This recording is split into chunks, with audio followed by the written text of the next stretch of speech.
we're gonna build a computer to get the year kicked off on the right note, even though building a computer might be a little bit tougher in 2026. It's a portable build in the Mechanic Master C28 case, which has a handle on top, because we're gonna be taking this system to CES. And you might notice we have too many parts. For example, we have two white Lian power supplies, an 850 watt SFX unit, and a 1000 watt ATX unit. This case does support ATX and SFX power supplies, but I'm still not sure if that 1000 watt unit is gonna fit, which is also why we have two graphics cards, the RTX 5080 and RTX 5090 from NVIDIA, the Founders Editions, because they're smaller and they fit pretty nicely in SFF cases. Although to be fair, this is a micro ATX case, so if we can fit the larger 1000 watt power supply, we'll go with the 5090, which I think is that one.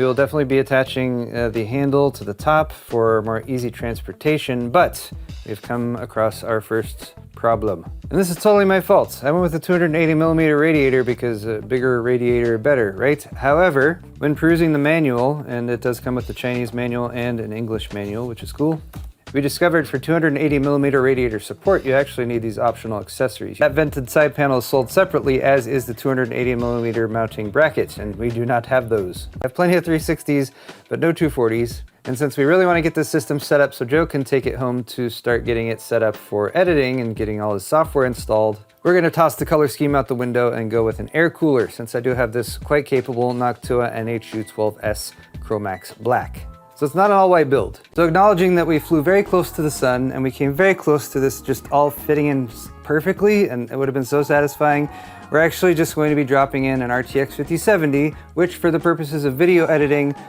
should be just fine. This one was a bit of a roller coaster ride, and at certain points I was like, oh no, is this sort of a precursor or a foreshadowing of 2026? But then later on I was like, aha, this is a precursor or a foreshadowing of 2026, because when things don't work out perfectly, but through some perseverance, a little bit of troubleshooting and common sense, and of course stepping back to take a deep breath and not let yourself go completely crazy, we can overcome even the most disappointing setbacks. There's a very exciting time when it seemed like everything was just gonna barely fit, and then it all fell apart to the point where suddenly the system wasn't even booting at all. Fortunately, although it was somewhat embarrassing, the problem turned out to be just that the power plug on the power supply, the extension from the back here that leads up to the PSU, was just not plugged in all the way. But after seating that all the way, the system did power on, and that was at least a bit of a relief because it indicated that the hardware is still functional. So after all that, I'm actually super happy with how this build came together.